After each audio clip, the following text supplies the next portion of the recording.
Hey guys, Woods Farm here. Just going to do a quick product review on the Weston number 8 electric meat grinder. I picked this up yesterday at Canadian Tire and we had a chance to use it, and I'm going to tell you about how it worked. So it's deer hunting season up here in Ontario, and a couple days ago we got a 6-point buck and we had to butcher it up. Up until now I've just been using a hand grinder, which works okay. But I finally decided to go ahead and pick up an electric grinder. This is the Weston number 8 electric meat grinder and sausage stuffer. This is a pretty small unit. It's basically like the entry level, and I picked this up at Canadian Tire. I did kind of research some of the ones that Cabela's had. They've got similar ones to this. But Canadian Tire was closer, and I kind of just bought this at the last minute.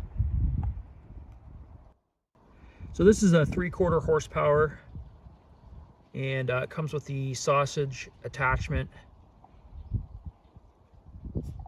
and 3 different sizes of grinding plates: the fine, medium, and coarse. We use the medium. And that's what you get in the box. I don't know where the instruction manual is. I tossed it. I think this thing's pretty self-explanatory, but these are the parts you get. We just use the medium. Not sure what this is for, probably something to do with the sausage. I found this, it comes with an extra gear for the auger, so that's pretty good actually, because it is plastic. That's not the best, but they do give you a spare gear. So these are all the parts. And what I will say is we used it last night for 3 or 4 hours, and I think we ground up about 20 pounds, give or take, of venison, and honestly worked really well. Now, if you go online and read some reviews of these entry-level grinders, there's a few complaints that people have.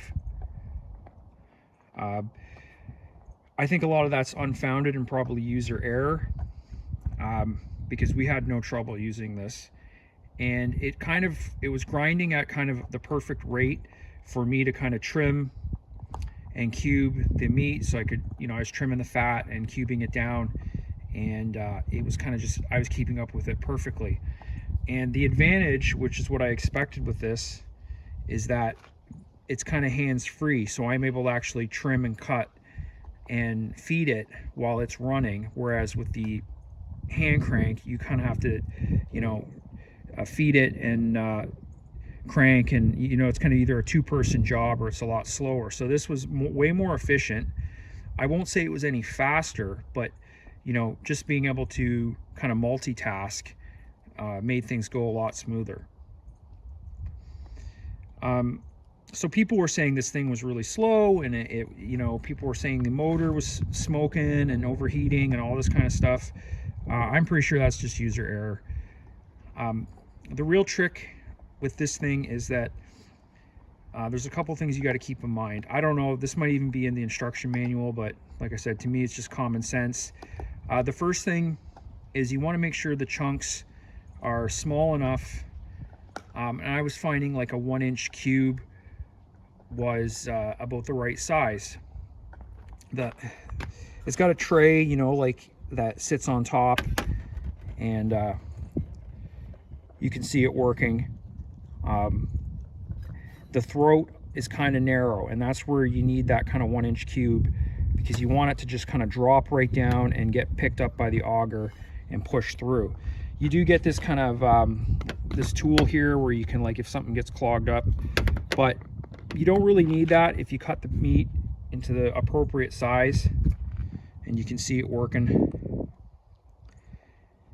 And the other thing that you should keep in mind is you want your meat cool, very cold, like not frozen, but like kind of in between, just where it's kind of a little more firm, and that helps a lot. So if you just, cube up some of your meat, put it in the freezer for, 10 or 15 minutes, take it out, it will actually work a lot better.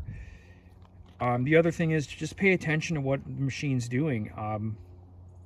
If it's bogging down, just like back off a bit. But generally it did very well. It kept up There was no signs of it, getting warm or overheating. It didn't seem to be struggling. I did notice the reverse you kind of have to turn it off and then reverse it, but honestly, I only used the reverse twice when I thought it might have kind of clogged up. My old hand crank grinder, sometimes the auger would get like kind of clogged up around the blade. And I stopped a couple times and checked this one, and it was doing really good. It did not actually clog up.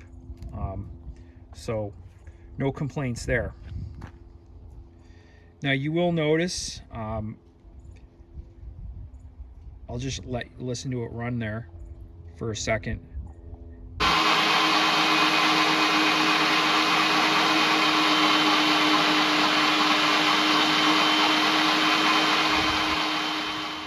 It is very loud, and that is something that some of the reviews kind of mentioned. We actually had to wear ear defenders. It was kind of like borderline. So yeah, that's a bit annoying, but honestly, it's grinding meat. Like, how quiet do you expect this thing to be? So really, really happy overall.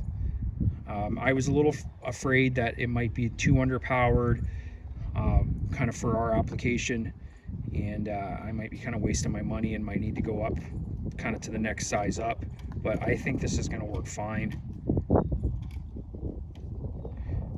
We generally only butcher, anywhere between 1 to 3 deer a season, and this thing is just pretty much the perfect size, and also for storage and stuff, you don't have to deal with like a huge box.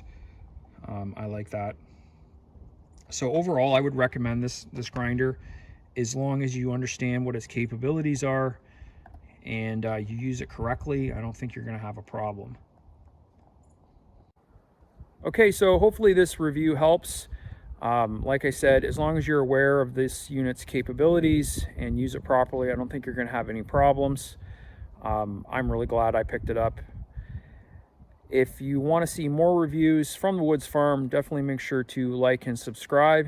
And as always, thanks for watching.